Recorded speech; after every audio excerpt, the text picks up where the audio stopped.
You're listening to the Simply Flawsome Show, a podcast designed for you to listen, learn, and leverage. Please welcome your host, Zoe Turner. Exciting guest today. I'm really looking forward to speaking to her.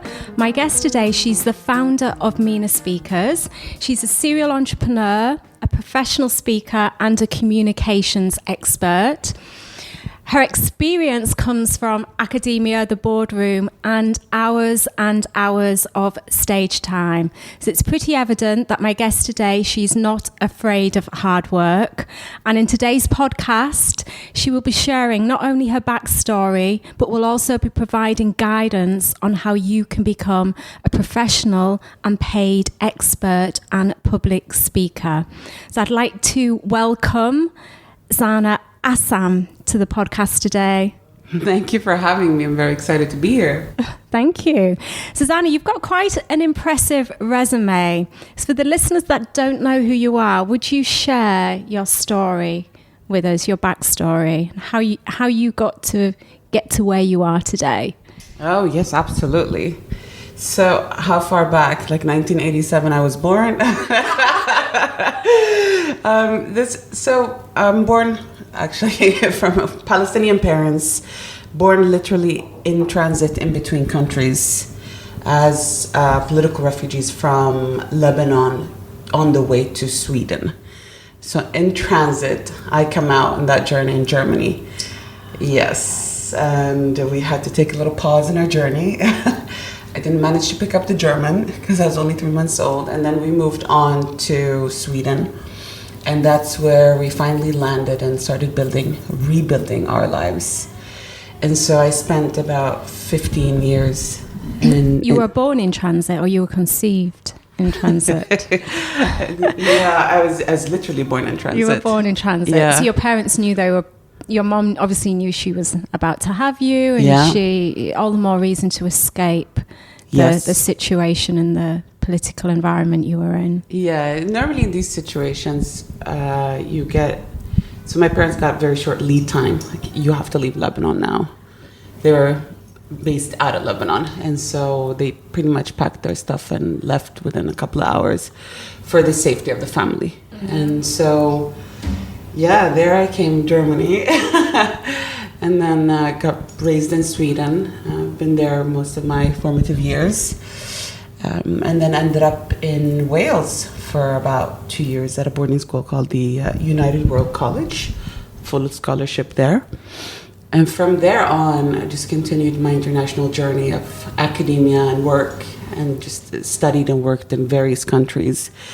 And it was purely on our own initiative, getting scholarships or jobs that would support that and support my curiosity and adventure. So fast forward a few years, I was studying economics and landed an incredible award called Female Economist of the Year in 2010. Mm-hmm. And this was based on merit, my thesis work, and it was Swedish and American kind of business life CEOs and academics that decided that. Part of that journey and test was actually to put me in a room, and they did like a social test.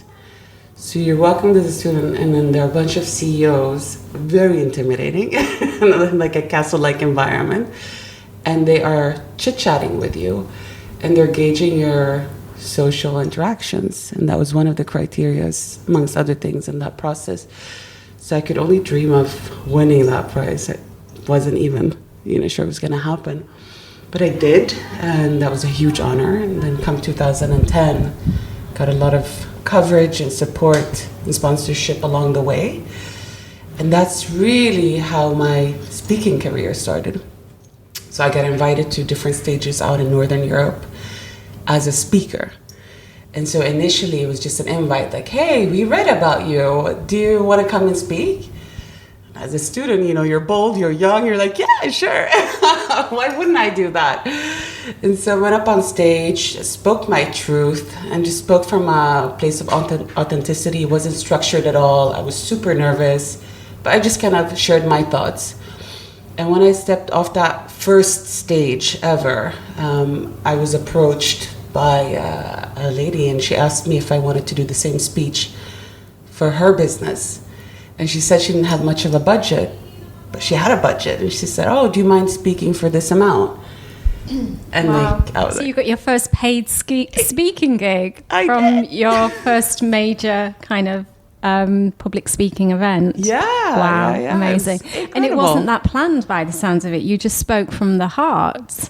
Yes, I mean, it was, in a sense, it was planned what I wanted to say. Okay. Proper preparation prepares peak performance. You know that. It's just like the 5 Ps. And so I had planned what my messages would be and what I wanted to convey, but it wasn't structured. Knowing what I know today about public speaking, it wasn't stereotypically structured or using any frameworks. It was just speaking authentically with a certain rawness. And so that worked, and that's kind of where I went, oh my goodness, you can get paid to speak. What? What's going on here? And that kickstarted my whole speaking career and touring around Northern Europe, and then having an agency kind of pick me up, represent me there, and sending me on speaking engagements around there. I did that for a while until I felt like I wanted to make use of my degree, because I had studied for however many years to get a master's in economics, and I really wanted to use that. So I went back to banking and pursued a career within the financial sector. How did you enjoy that? I enjoyed it a lot. At one point, I was working as a gold trader, so I was trading precious metals. And so supplying central banks with gold bullion is pretty exciting for a student that's just graduated. It's thrilling to understand the mechanics of how like a central bank works and the economy works, and just seeing it physically, like going into these vaults of gold. It's incredible. At some point, however, in that career, I spent about 6 years doing it, I felt like it was a little bit, I'm going to use the word soul crushing. Yeah, it wasn't, I enjoyed it, I learned a lot, it was fun, but there was something that wasn't right. And it wasn't like panicky, like this isn't, you need to leave now. It was just like a small voice that was saying, oh, you're not really in your element, you're not in the right place, you want to do more. And so I felt like I wasn't aligning with my values. I liked it, I could do well, I did well. I was a high performer at the banks and these financial services companies, but it really wasn't in line with who I was and what I wanted to do, which is to serve my society and be of service to something greater than myself, as opposed to making people richer only. Yeah. It's very interesting how our paths kind of unwind. Because from what you've just explained to me, your speaking career, it happened as a kind of, as a result of your degree and what you'd achieved and the accolades that you'd achieved. And then, it's very interesting how it kind of intertwines and evolves. Yeah, I agree with you. And it's almost like you find that something pulls you. So when you're in a place of curiosity and you're talking to people and you're interviewing for jobs and internships and all of that, you will gravitate towards the things that appeal to you a bit more. So with that said, I was attending the interviews to the banks and the financial sectors and the consultancies and all of that, which is the rite of passage if you've studied economics. But I was still gravitating towards the idea of being on stage, being a speaker, being a person that empowers other people in a very direct capacity. And so that thing has been with me throughout my whole career. So even as a banker, I would end up being on the stage talking about economics, on the stage representing the bank, in the media in some capacity, because it was something that I was gravitating towards, educating other people. I loved it. Yeah. Okay, thank you. What is your mission with your work, Saana? Fabulous question. So I have a big mission statement, and it's been the driving force from day zero, and that is to create an improved state of the world through great dialogue. And it might sound like really big words, and in a sense it is, but I do truly believe that the roadmap to peace comes from us being able to speak up constructively, own our voice, and really express what's on our mind and listen just as well. So that dialogue element, if we're able to master our own communication, then we're able to master a dialogue. And so that, in short, is my mission statement, to create an improved state of the world through great dialogue.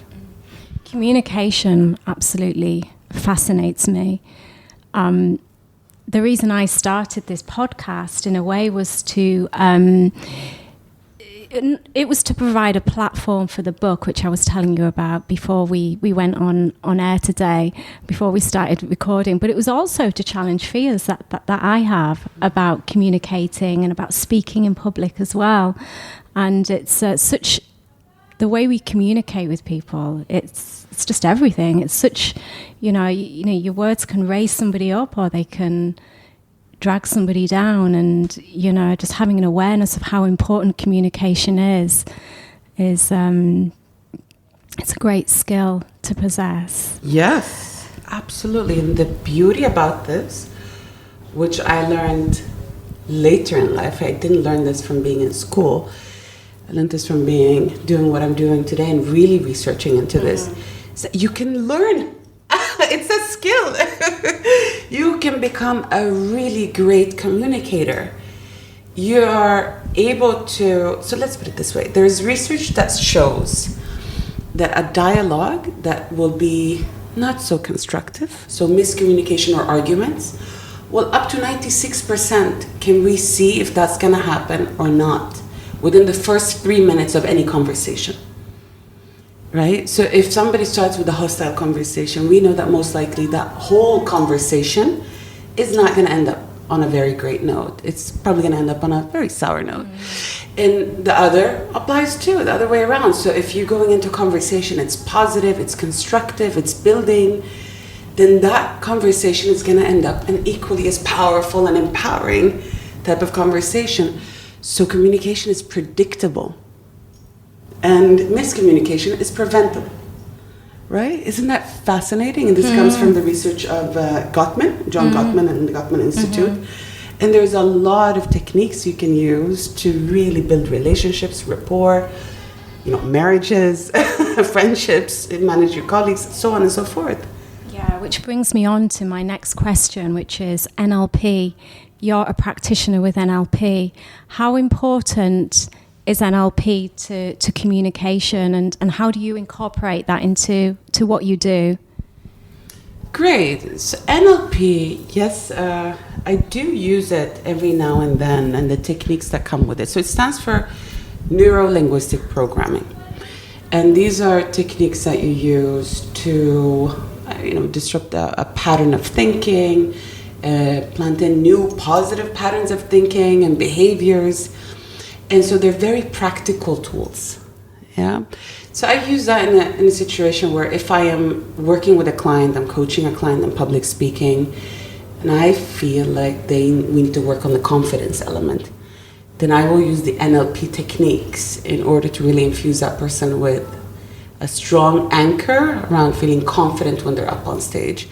Which takes me back to communication. Public speaking is a skill set which can be quickly improved with the right techniques and the right support. Yeah, so the days of being scared or the fear of public speaking, they can be long gone. Just get the help, get the support, Can you give the listeners 3 tips on how they can improve their communication skills? 3 actionable tips. Okay, great.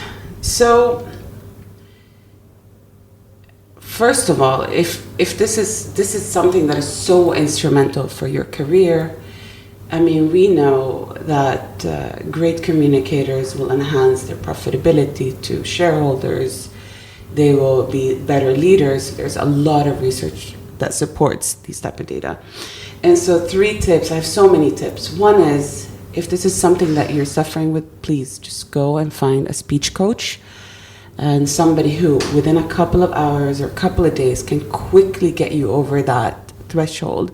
So you go from feeling nervous to feeling incredibly confident and very keen on being on stage. It's a quick ordeal. In our case, we're talking about 12 hours, 4 sessions, 3 hours each. We've gone through the whole works. We're done. You're going to walk out feeling incredibly confident. The second thing is, if you're feeling nerves, the best way to combat nerves is to, you want to put yourself in a more resourceful state. So take deep yogic breaths. Exactly. Inhale. Exhale. If you don't want to do that, then you can go into a place of getting more oxygen in your body by laughing. So, right? And you see the following breath that comes with that. Don't hold back your laughter now, Zoe. Amazing. You can do that. Just laughing puts you in a place of, you just feel so much better about yourself. Endorphins are coming in. Mm-hmm. Your cortisol is moving down, which is the stress hormone. So for sure, these things are going to help you be more resourceful, both physiologically, your body, but also your brain. And so the third thing would be, again, proper preparation. Mm-hmm. When you know the journey you're taking your audience on, you're going to feel much more relaxed to enter the space of like deviating maybe from the script, interacting, because you know exactly what you're doing with your audience. So prepare your speech, prepare your script, use the frameworks that are out there to take everyone from A to Z. A couple of things that I've been thinking about doing is having singing lessons. Because I was the only person at school not in the choir. There was about 3 kids in our year, and it was the most embarrassing thing in the world. I hated it. But I think it's because I was so shy. I was literally so shy as a child. I wouldn't dare put my hand up in the class and speak. And I'm sure that there's a voice in there somewhere. So I was going to enroll in singing lessons. I've been meaning to do it for a while. And what was the other thing? A comedy course. Great. Like stand-up comedy. Sure. In a way, that would probably be an incredible way if you're quite kind of shy of being on stage, and yeah. Sure. So you can do a set of different things. I love that. I myself was in a gospel choir.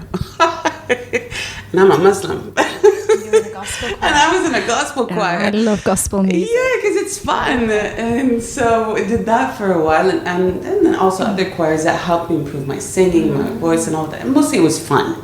That's what it was about.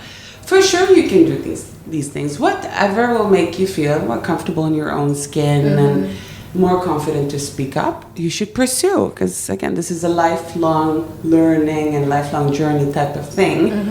Where you can keep improving on your communication.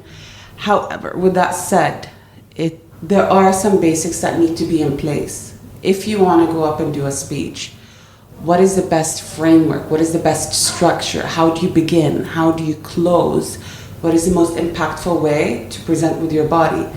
So sure, confidence is one element. With knowledge, the confidence will follow. With knowledge, try, and then confidence will follow. So I'm with you on that. Sure, do that. It sounds like fun. How important is non-verbal communication when you're public speaking, or just in general, normally when you're chatting to people? Yeah. So there's a lot of data that circulates, and we haven't found a piece of research which I believe is perfect.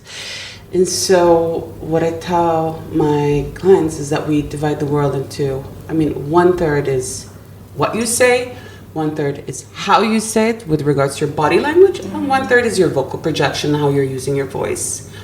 What's important is that you're speaking congruently.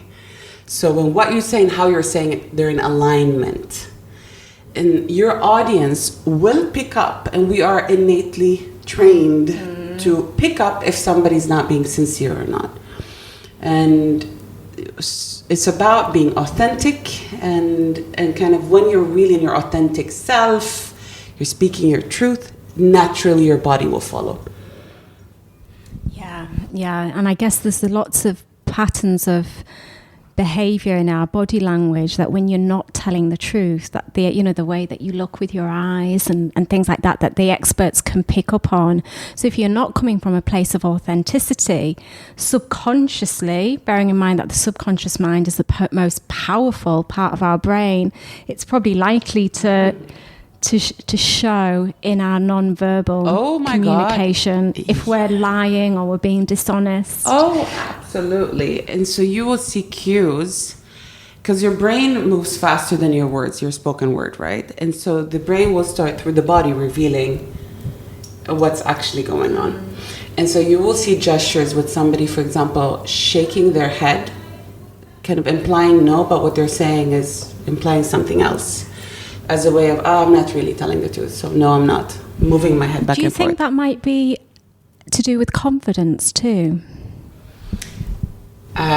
Speaking with authenticity. When you shake your head, do you think it might be a confident thing? Because, that you don't have kind of belief in what you're saying. Not at all. If you are speaking from a place of truth and conviction, what you actually believe, then your body will follow. You'll find another tell. Now, there's several tells, right? And you have to look at the collection of the whole story. You can't just be like, okay, you're shaking your head. No, that's not true, is it? Or your eyes were looking in this direction. But another tell would be that your nose moves up, like, ugh. So if you make that sound, ugh, then you see that your nose is moving up as a sign of disgust. And so generally speaking, you'll get that micro expression when somebody's not being sincere. Because we ourselves as humans don't like insincerity. And so, yes, we will, and individuals will be able to pick up on these tells of incongruency. Of course, experts will be able to pick up on it at a higher level. But humans in general are able to assess sincerity, because you're entering a space of wanting to protect yourself. My own safety is at stake. So we do have these scanners and antennas that do decipher what's going on in front of you. It's pretty fascinating. Yes, so fascinating. Okay, thank you for that. Thank you. Part of the reason I set up this podcast, I've forgotten my question. I had that question in my mind and I've forgotten it. I'll have to edit this bit. No, it's not there. Oh, it's mental health. Yes. Thank you. You are an expert at this. Part of the reason I set up this podcast was because I'm writing a book at the moment, and it was to provide a platform, that book, which is on mental health, which is 30 Days to Mind Mastery, or 31 Days to Mind Mastery. Now, people I guess a lot of people may look at you, see where you're at in your life, that you've achieved all of this, professionally, and quite often they don't see all the hard work and all the challenges that have gone into it. You haven't only, you're not only beautiful, you've got the brains to match that as well. And we know that, there's a lot of things go on behind the scenes. You don't have to go into too much detail, but have you experienced any challenges with your mental health, or experienced any adversity on the way that you would like to share with us? Great. So anybody who is with me on Instagram will see my stories in particular, a lot of behind the scenes of when it's 1 a.m. and we're trying to hit a deadline, and it's just like I'm on the floor. And I recently posted about this because I love the question, I love your purpose, and I think it's important to raise the discussion around mental health. And around Mental Health Awareness Day, I did post a picture on my Instagram, so at Saana Azzam, you can find it there, where I'm talking about in the new role that I'm preparing for, which is that I'm expecting a child. I obviously put on a lot of weight, and it had my self-image being shook up quite significantly. Because throughout our whole childhood, in particular as women, and this is something that is well researched as well, we have this whole notion of you get rewarded or acknowledged for beauty and appearances and being slim and looking in a certain way. And so now biology and nature is saying, cannot be the case. You have to gain all your kilos in order to create life. And being able to appreciate that this is what I'm doing, the divinity of creating a child, but at the same time, not feeling so great about the way I look, and harmonizing these two and being at peace. And throughout my whole pregnancy, this is something that I have been battling with. And some days I just feel amazing. I'm going, this is a gift from God. I'm so thankful. And it is. It's been a long journey to reach to this point. And I don't want to take that away ever. Super grateful, but at the same time, this is how I'm feeling. And I'm sometimes not feeling great. And I'm going to honor that and just not It's really pretend. good for you to be honest about that because, I mean, like you say, it is a gift from God. But the reality is that is how we feel at times, especially being a woman, like with weight and stuff like that, So, it's really good. It's really good of you to kind of acknowledge and to admit that you look absolutely amazing, though. I'm from the outsider looking in, and it's like I said to you earlier, you don't look like you've got 7 weeks to go. Like, seriously, like, I probably thought you were maybe about 5 months pregnant, but again, maybe that's where the height comes in because you can carry the weight a lot more. But, from what you see and what we see is completely different. Yes, and what you can see is I haven't zipped up the skirt because I can't anymore. And it is what it is, and just surrendering to this idea. But of course, mental health is an incredibly important topic, and you never know what anybody's walking with, and never judge a book by its cover because you really don't know what their narrative is. So compassion is something you should always start with in every interaction. My motto is that I love everyone from the very beginning. And that's my baseline when I start talking to somebody. You're perfect, you're great, and there is love here. Yeah, 100%. Thank you. I'm very interested to hear more about your book. You shared with me before we started the podcast that you're writing a book. Can you tell us a little bit more about the book, about the subject matter, what inspired you to write it? About the journey. As you know, I'm writing one at the moment, and it's I've experienced a few challenges along the way with that. So can you share that with us? Yes. So when I meet individuals and they're saying, I have fear of public speaking, and then I see the transformations that happen very quickly when I coach people. I felt like I wanted to take that transformation from just a one-to-one to a much larger audience and be able to impact and help other people. And so this is where I did something interesting. I brought in an intern from a university in Abu Dhabi, and she thought that she was going to do the usual stuff that interns do, like admin work, whatever it may be.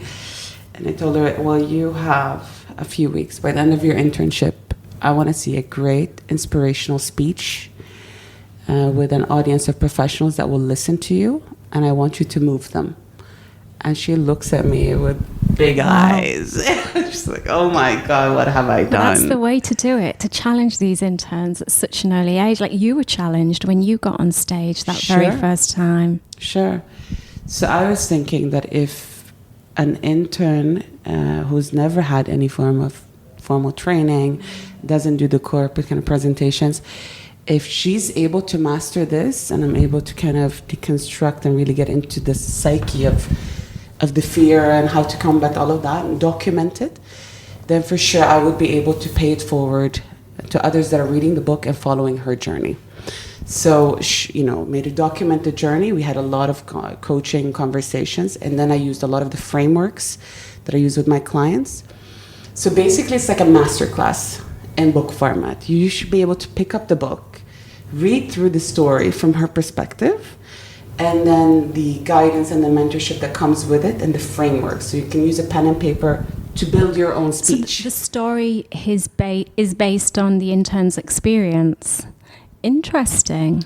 observations. I like the angle that you've come from. That's the whole story, the theme within the book. Yes. And then using the frameworks, the case studies, examples that I use with my clients. And then I was observing her interactions with it, documenting that as well, and then coming together, making a full story so that anybody can pick up the book and they are able to produce a speech after finishing the book. Simple. Yeah. Fascinating. Yes. And so the official book launch is happening at Sharjah International Book Fair, and it's happening on the 7th of November. Super excited! So I'll be there at 8 p.m. signing books and meeting people. How long did the book take you to complete from start to finish? This book has been with me on every vacation and break and weekend for the past 2 years. It's been a work in progress for 2 years. I'm figuring that you wrote it with your own hand, metaphorically, rather than got a ghostwriter in. Absolutely. Given that it's taken 2 years. Yes, the methodology is ones that we have developed in-house. It's ones that I use with my clients specifically. It comes from being asset tested repeatedly with numerous individuals, beginners to professionals, so across the range. Absolutely wrote it myself. And the exercises and everything there comes from my heart. Yeah. I can totally see why people do get ghostwriters in. For me, of course I want it to be a passion. I want it to come from the heart. My first book, I do want to write myself, but the struggles, like I know a couple of people that have written a book and they've got a ghostwriter in,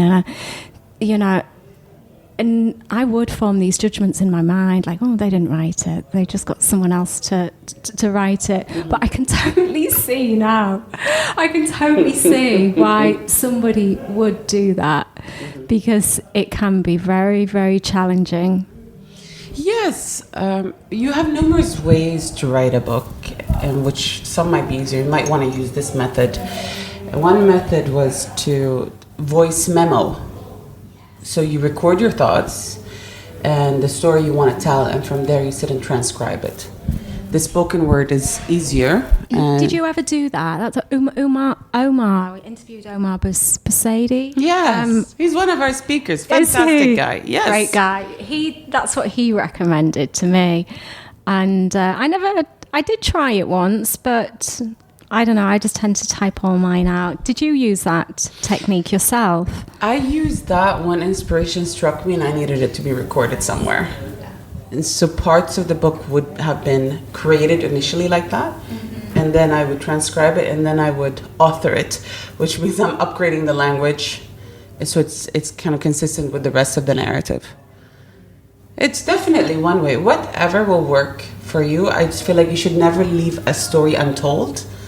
And if this is something that you'd like to pursue, then this is definitely something you can do. I mean, when I did this, so before I actually got this book published, I went in and kind of beta tested the publishing experience and joined a collaborative book and wrote a chapter with 30 other women, so 29 other women, and just to see how it feels to write a chapter, to work with a publisher. What can you do with a book? How do you sell a book? What happens next? Sort of a thing. To demystify that whole experience.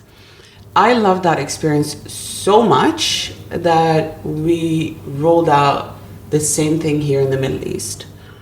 So we have now a collaborative book for authors that want to maybe try out writing a book or a chapter in a book and to not leave a story untold. So maybe you don't want to spend 2 years, writing a book, but here you get a chapter, at least start your journey, or at least have that story out there. Yeah, that is a very good place to start at. I know a lot of people that have done that. They've collaborated with a book and then they've moved on and written their own. Sure. Saana, you seem to me to be a very, very driven person. From when you went to university, to becoming a speaker, writing your book, etc., etc. Where does your drive and your motivation? Where does it all come from? That's a great question. It's a deep one. I think it's... there are many that are at play. What is happening right now, so my driver when I was 20 was really about just, becoming a professional, figuring out what I wanted in life, figuring out what I wanted to do, try to make money, all of these things. That was when I was younger. Today, it's more about how can I support other people? How can I support my team? How can we empower our audiences? Because I know and I feel like that is a sense of responsibility. What can I do for my greater community? Every time there is a great speaker on stage, we know that somebody in the audience is gonna shift a little bit. And that could be changing, their career, or maybe working a little bit harder, or coming a little bit closer to their truth, whatever that may be. And so that's a great privilege. That's a beautiful position to be in. So we're able to actually influence in a way that is positive and uplifting.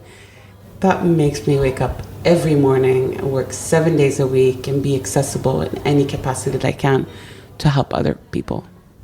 Would you say your background and what your parents experienced when your mom was pregnant with you, having to flee your home country, do you feel that that's had an impact on you individually in your drive, even though you were very young? I was speaking to another lady, Lubna Forsley, and she was telling me the story of when they emigrated to Canada. Her father was a university lecturer, and he literally had to start from nothing. I think she was a lot older than you, like you weren't even born at the time. So I'm wondering what impact that kind of had on you as a child and wanting to succeed. And Sure. I think you can divide that whole driver into several different ones. As a child, I'm the youngest child of 8. Wow, big family. Yeah, we're a huge family, almost like a football team. We're almost there. Definitely basketball team. However, when you're much younger, it's literally about mommy's love, daddy's love, getting attention, being noticed from out of 8 children, right? And then it moves, when I was a teenager, it moved into, oh my God, why am I the only dark person? I look different from everyone else. Why am I the only female in this room? Why am I the youngest person in this room? Oh my God, why are they not including me? Why am I not invited here? Yeah, because I guess you moved to Sweden and everyone fair, blonde hair there. Yes, and pursued a banking career. All white men. Yeah. So that was a driver for a while, wanting to prove that minorities are also welcomed and can do well, and that I belong to the places I was in. And I was treated accordingly in the beginning. And were you supported by your parents? Did you have a lot of support from your parents? My parents have been incredible. But Do you drive an Audi? White Audi, yeah. Yes, you parked in. We need to repack your car. You parked in someone else's parking. Okay. You can find someone to help. My keys, sorry about that. My keys are there. and the back. Do you drive? My colleague would just. Yeah, the car's a bit of a mess inside. I apologise for that. Like an embarrassing mess. That's all right. Okay. Sorry, where were we? Oh, your parents. Did your parents emotionally, how supportive were they, given that you were one of 8? Yeah. But you know this with your background. So I love my parents. They're fantastic. They're also from a different generation, a different, in a sense, different culture. Mm-hmm. And so their priorities were, are my kids alive, healthy? Have they been fed? Are they safe?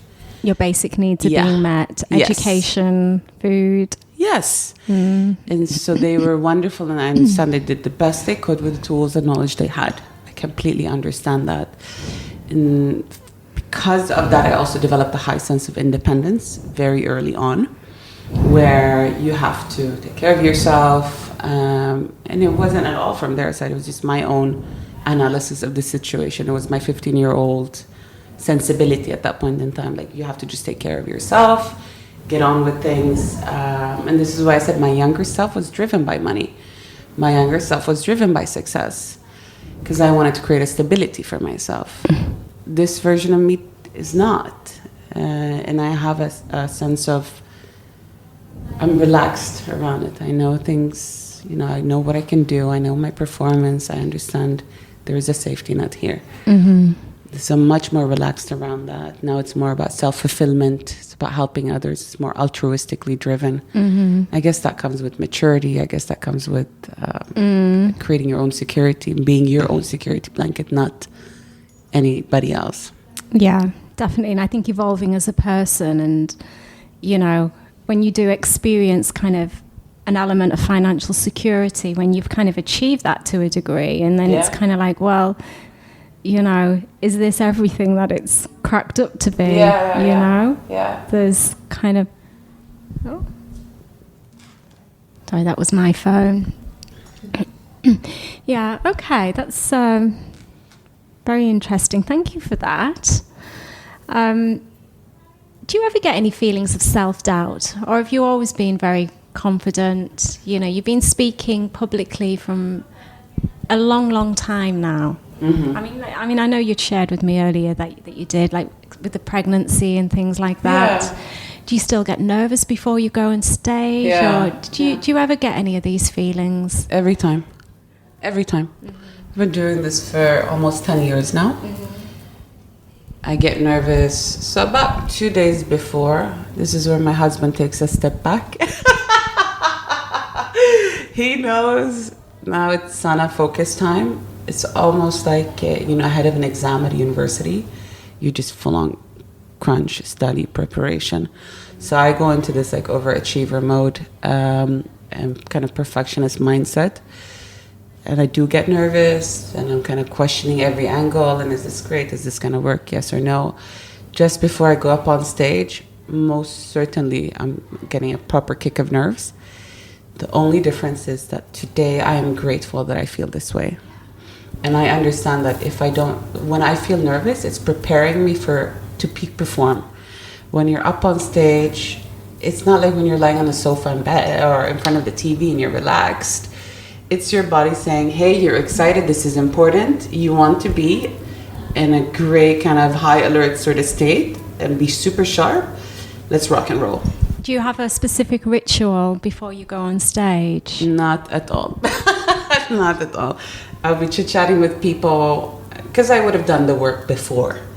So when I do show up, it's about chit-chatting with people, seeing what they want to hear, understanding what the room is doing. Maybe I want to do some last-minute changes, and just kind of assessing what's going on to really get the speech right. A friend of mine, I wouldn't recommend that anybody do this. However, he has been he's been a transformational, motivational speaker for many, many, many years. He doesn't plan. He doesn't plan his speeches. Yeah. So it goes against everything that we say. All he will do is he'll meditate. He'll meditate for 20, 30 minutes before he goes on stage and think how he can best serve his audience. Then he goes out there, and I'm telling you, I've never seen anyone speak like him. I don't know how he does it. Maybe it's the 10,000 hours thing. Yeah. When you've been doing it so much. Okay, so I love that you said that yourself, right? So I deal with some of the greatest speakers in the world through Mena Speakers, the business I'm running. We are an agency. We represent the best speakers in the world. And so anybody who actually just says, I don't prepare at all, they have prepared so much previously that they don't need to prepare at all anymore. Right? Any professional speaker, somebody who's done this for a long time, they have a huge repertoire. So they would come up with, they have at least 50 stories, anecdotes, case studies, examples, facts, etc., that they're sitting on, and they would be able to prepare whenever needed. They have well-rehearsed stories with a punchline that is epic. Ding! So So for sure. Tried and tested. Yes, absolutely. Absolutely. So in a sense, I'm sure he doesn't prepare today. He has done his hours and he has done the work previously. Sure. For someone who has experience in public speaking, but they haven't actually had any paid speaking gigs, how would they take it to the next level and, try and get some paid gigs out of it and do it as a profession? Fantastic question. I appreciate that you said that. So there is a journey for you to take, just like when you're applying for a job, right? So you have to go through certain steps. And so let's assume that your narrative is perfect. You're an expert in your field. Okay, so I'm just going to park that. And let's assume that your public speaking skills are also very good. So I'm just going to park that as well. So now we're down to the third element, which is, how is your personal brand? Do people know you? Do you have a tribe? Or let's get even more practical. Do you have a headshot? Do you have a bio that's good, that's sellable, that makes sense?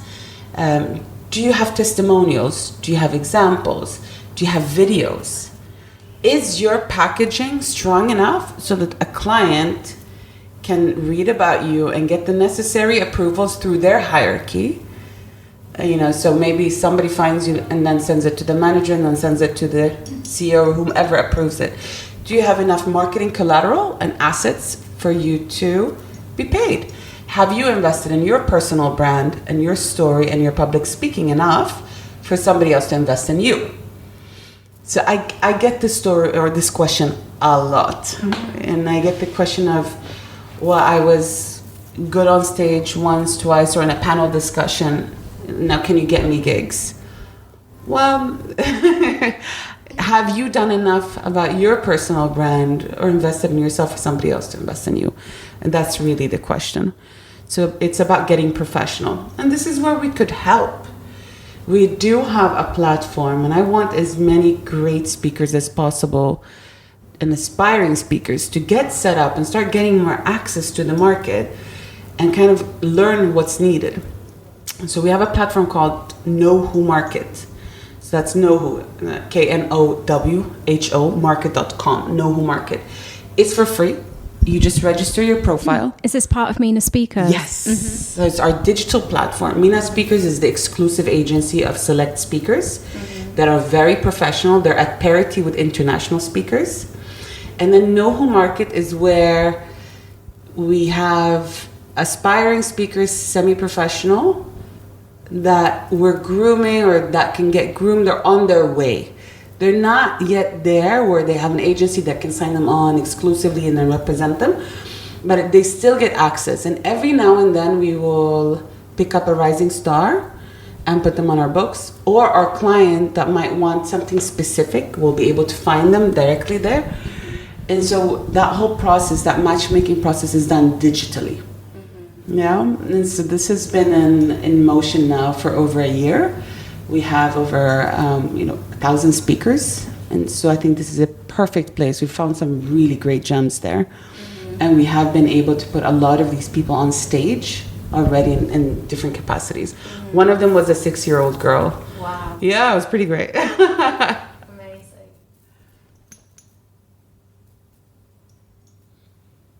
Zoe, are you gonna sign on? I'd love to, but I'm not sure I'm actually at that stage to yet. I think I've got a bit of work to do, if I'm being completely honest with myself. The journey of 1,000 miles starts with one single step. Right? So you have to start somewhere. At least if you register there, you will see what's missing in your personal branding package. And you go, oh, okay, well, I need testimonials. Let me start collecting it on my next podcast, speech, panel. Or, oh, I need more pictures. Let me do this. Or I need more videos. At least it becomes like a reminder of how do we build on. We have lots of podcasters there. Yeah, thank you. Yeah, okay, I will definitely look into that. For me, it's more about, I think I've been working on my personal brand a lot, and I will be asking you for a testimonial. once the podcast is released, I will be asking you for a testimonial. I love it. And I do that with most people that I interview. Amazing. So I am building up my testimonials and the personal brand, but for me, it's actually stage time. It's actually the stage time itself. Yes. And that I probably haven't got the experience in that, but I am working on that. Amazing. You'd be surprised at how easy it is. You know, I think it's just the fear, you know, the stories that you tell yourself, like over the years, you know, especially, you know, and it's weird that these limiting beliefs can still affect you today. I do feel that I've got the potential to be a good speaker once I start doing it and once I get the practice and practice and practice. Someone asked me to be on their podcast the other day. Nice. The thought. No way. Scared the living daylights out of me. You know, it's one thing interviewing somebody, but, you know, actually being on a podcast. And I was saying to my friend, she was like, just do it, just go on it. And I was like, well, when my book's out, I will do. She was like, no, just get on it now. You know, Agreed. just do it now. Yeah. Do it now. Sit and prepare. There's so many ways for you to prepare ahead of this so that your nerves will come down and then you know what you want to say and you're building your own narrative and trying out how it sounds like as well. Yeah, do it for sure. I like your friend. She's awesome. Thank you. Last question, because I know we've been chatting for a while now, 50 minutes. So have you had any specific mentors over the years? And is there any particular advice that they've given you that you that has been important to you? Yes. So I've had plenty of official, unofficial mentors. And I find that there is wisdom everywhere. Everywhere from just sitting and talking to you has always been incredible. And talking to other strangers sometimes the Instagram posts, you know, the memes, they could just be so wise. One of my favorite quotes comes from the father of the nation, Sheikh Zayed, and he says, education is a lantern which lights your way in a dark alley. And so I think education is really a key for your personal development, for your growth, and for human evolution. Education is a lantern that lights your way in a dark alley. Yes. I like that one. It's gorgeous. I do like that. Okay, well, on that note, Saana, thank you so much for being a wonderful guest. Oh, thank you for having me. A pleasure getting to know you and talking to you. And the best of luck with your book. Thank you so much. Hope to see you there. So, 7th of November, Sharjah Book Fair. Thank you. Thank you.